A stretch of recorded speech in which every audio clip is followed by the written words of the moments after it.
Bonjour Alicia Combaz, bienvenue. Bonjour, vous êtes donc avec Axel Daucher, la cofondatrice de Make.org. Quand et puis surtout pourquoi vous l'avez créé ? Alors on a créé Make.org il y a 6 ans et on a observé deux choses il y a 6 ans qui sont un peu plus d'actualité. On a observé que notre démocratie était en danger. On a observé qu'il était urgent de recréer du lien entre les citoyens et leurs représentants. Donc ça c'est le premier point, les démocraties en danger. Il faut faire quelque chose, il faut aller sur le sujet de la démocratie participative pour renforcer la démocratie représentative. Et le second sujet, qui est plus positif, c'est qu'on a vu qu'il y avait une société civile incroyable, pleine d'une force, d'une puissance incroyable d'action. Et l'enjeu, du coup, ça a été de se dire, il faut catalyser ces énergies, il faut utiliser ces énergies de la société civile pour agir. Donc, démocratie participative d'un côté et utilisation de cette force de la société civile. Moi, je vous observe depuis quelques années. Les mots qui me viennent, c'est intelligence collective. Quand je pense à Make.org, il y a cette idée ? Complètement. Il y a complètement l'idée de l'intelligence collective. Il y a l'idée d'abord de la mobilisation. On mobilise autour d'une grande question ouverte et on va faire réfléchir ces citoyens sur des grands sujets d'intérêt général. On va leur redonner la parole, on va leur dire ce sujet, c'est un sujet qui vous concerne, vous avez des choses à dire et on va les faire des propositions. Et donc, ils vont faire des propositions, ils vont voter. Il y a une sorte d'intelligence collective, du coup, qui se met en place. On a vraiment ce collectif qui se met en place.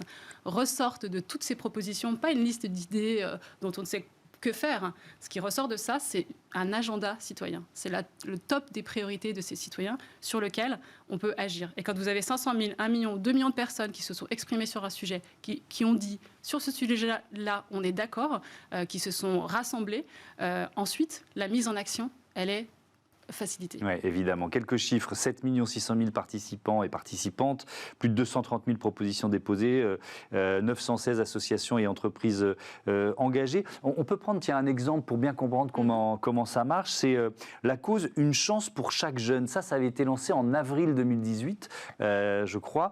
Pour quel débouché, quelles actions concrètes ? Vous disiez, on est dans le concret. Alors, comment donner une chance à chaque jeune ? C'est la grande question qu'on a posée à des centaines de milliers de Français. Et autour de la table, on avait à la fois les citoyens, mais on avait les associations aussi qui sont sur le terrain. On avait des entreprises qui se sont engagées pour mobiliser leurs collaborateurs sur ce sujet-là. Et à l'issue donc de cette grande consultation, de ces ateliers d'intelligence collective, on a fait ressortir un plan d'action de 5 actions.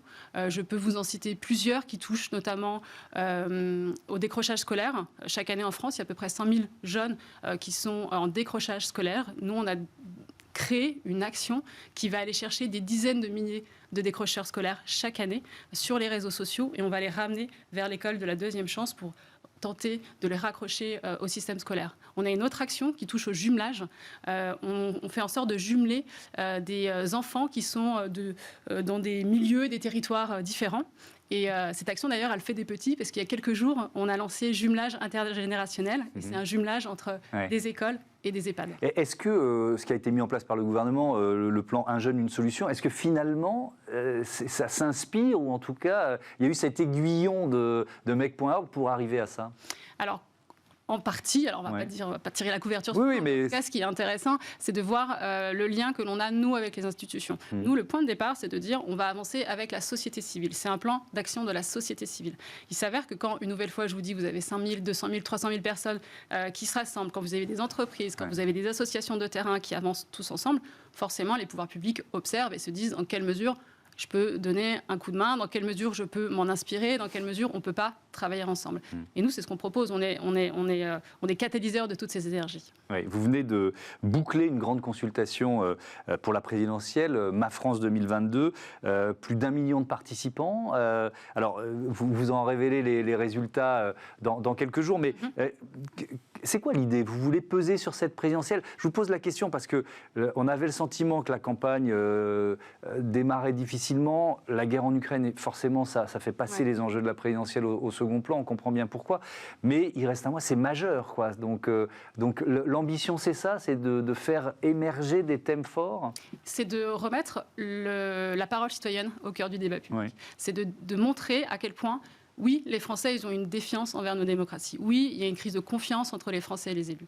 Mais quand on parle de la présidentielle, quand on pose la question quelle priorité pour notre pays demain, on a une soif de débat démocratique. On a plus d'1 million de personnes qui sont venues participer. C'est beaucoup. Toute la France, c'est énorme. C'est la plus grande consultation en ligne jamais menée en France. D'accord. C'est plus d'1 million de personnes, plus de 7 millions de votes.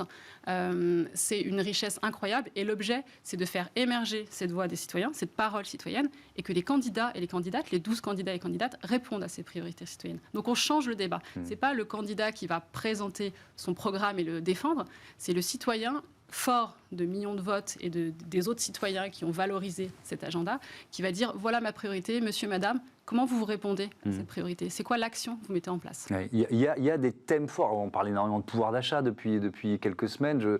Il y a un thème qui émerge plus que d'autres. Il y a un thème qui émerge plus que d'autres. Oui. On retrouve le pouvoir d'achat, on retrouve l'éducation, on retrouve la santé avec la revalorisation des salaires des soignants, on retrouve l'écologie bien sûr. Et il y a un thème qui est énormément discuté, c'est le sujet de la démocratie en elle-même. C'est le sujet de notre fonctionnement démocratique. Et donc une nouvelle fois, je reboucle avec ce que je disais, il y a beau avoir de la défiance, de la manque de confiance, en vrai, loin de s'éloigner du sujet démocratique, les Français, ils se posent la question de comment revitaliser cette démocratie. Donc je pense que c'est un signal très fort qu'il faut écouter et qui est, je crois, assez positif.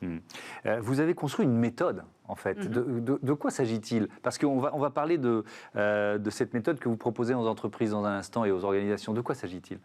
C'est une méthode qui se base sur une idée, une vision d'engager massivement la société dans la transformation positive de la société. Voilà, c'est la vision, c'est lourd. Oui, mais ça, on peut se dire, bon, c'est des belles idées, mais après il faut que ce soit opérationnel. Il faut que ce soit opérationnel. Donc, il y a une plateforme derrière ça, et il y a l'utilisation de toute la force du digital. Donc, il y a une plateforme qui va être capable de récupérer ces propositions citoyennes, qui va être capable d'aller chercher ces propositions citoyennes. Quand je dis qu'il y a 1 million de participants, il faut être en capacité d'aller chercher les gens là où ils sont. Donc, il faut être en capacité d'aller sur les réseaux sociaux, les interpeller. Il faut être en capacité d'aller chez France Bleu, France 3 Régions, qui sont nos partenaires sur cette opération, et de faire en sorte que quand je suis sur leur plateforme digitale, je peux participer à cette consultation. Donc, il y a toute une technologie du digital, on va dire, pour mettre à disposition la plateforme. Et puis, il y a aussi toute la partie algorithmique. Quand on parle de consultation citoyenne, on croit des fois que c'est une grande boîte à idées. En fait, non, il faut qu'il y ait une légitimité de ce qui ressort. Donc, il faut qu'il y ait une méthode, il faut qu'il y ait des algorithmes, il faut qu'on évite les biais, etc., etc. Donc, c'est vraiment un métier, c'est vraiment tout un art. Et ce qui est en jeu, c'est nos démocraties, donc il ne faut pas le prendre à la légère. Est-ce que quand on touche 1 million de personnes, plus d'1 million de personnes, notamment pour cette consultation Ma France 2022, avec une telle masse de participants, on est forcément sur une vision ou une perception de la France dans toute sa diversité. Vous voyez ce que je veux dire? Parce qu'on pourrait dire qu'il y a un biais, quoi. Ceux qui vont participer à des consultations, je ne sais pas, je dis peut-être n'importe quoi, mais ils sont plus urbains, jeunes. Enfin, vous voyez ce que je veux dire par rapport au risque de biais, quoi. C'est un vrai gros sujet sur lequel on travaille au jour le jour. Il y a un gros sujet d'avoir de la diversité dans la participation. Nous, on a tous les âges, on a tous les territoires, on a tous les genres, et on regarde les chiffres officiels de l'INSEE et on tend vers un équilibre représentatif. C'est-à-dire que si en France, vous avez 13% de jeunes entre 16 et 25 ans, on va faire en sorte d'aller chercher des jeunes entre 16 et 25 ans. Donc il y a un travail au quotidien et c'est vraiment ça notre force. Alors cette méthode, je le disais, vous la proposez aussi aux entreprises qui veulent se transformer. Vous en avez accompagné beaucoup? On a accompagné beaucoup d'entreprises, ouais. Dans différents secteurs? Dans différents secteurs. Les entreprises, elles nous accompagnent soit parce qu'elles sont déjà engagées sur des sujets sociétaux, donc elles nous accompagnent dans nos programmes pour donner une chance à chaque jeune, on le citait tout à l'heure, pour lutter contre les violences faites aux femmes. On a lancé une grande consultation lundi sur les inégalités d'ailleurs subies par les femmes. Donc elles nous accompagnent quand elles sont déjà engagées et qu'elles se disent « je m'engage de manière... pas individuelle, mais dans mon entreprise, la force du collectif, je vais rejoindre mais il y a aussi l'entreprise qui veut se transformer elle-même. Exactement, il y a l'entreprise qui veut se transformer et qui va se dire dans quelle mesure je vais utiliser ces méthodes d'intelligence collective, vous le disiez tout à l'heure, pour interroger ou mes collaborateurs ou mes clients sur l'avenir dans mon entreprise, sa raison d'être, sa stratégie. Et donc cette histoire on est vraiment face à une réinvention des organisations, face à une réinvention de la gouvernance, et cette histoire de co-construire de manière transversale, c'est quelque chose qui est très fort aujourd'hui, qui marche très bien en démocratie et qui marche très bien, comme vous le dites, dans le cadre des entreprises. Vous avez par exemple accompagné des groupes de mode. Oui, c'était quoi l'enjeu? L'enjeu, c'était de rassembler les acteurs de la mode sur le sujet de la mode responsable. Et donc en fait, on a un groupe d'acteurs qui sont potentiellement concurrents, qui se rassemblent et qui se disent on a un rôle à jouer. De manière individuelle, entreprise par entreprise, on fait des choses. Comment on pourrait engager les citoyens sur cette question-là? Comment on pourrait avoir une feuille de route validée, on va dire, par la parole citoyenne, sur laquelle ensuite nous, on s'engage. Donc une grande consultation a été menée sur comment rendre la mode plus responsable. Ils ont engagé leurs collaborateurs, leurs clients, des citoyens autres. Et il y a une feuille de route qui est sortie, et il y a des actions qui sont en train de sortir sur le recyclage, avec des actions qui sont co-construites aussi. C'est-à-dire que quand il y a un moment donné, il y a une filière de recyclage qui est en train d'être mise en place par les Galeries Lafayette, et bien potentiellement un autre acteur de ce groupement qui va en profiter et ils vont co-construire ensemble des actions. Donc on est très très fort quand on avance de manière collective. Merci beaucoup Alicia Combaz, à bientôt Merci à vous. sur Bismart. On parle de l'accueil des réfugiés ukrainiens tout de suite. Quel rôle pour les entreprises ?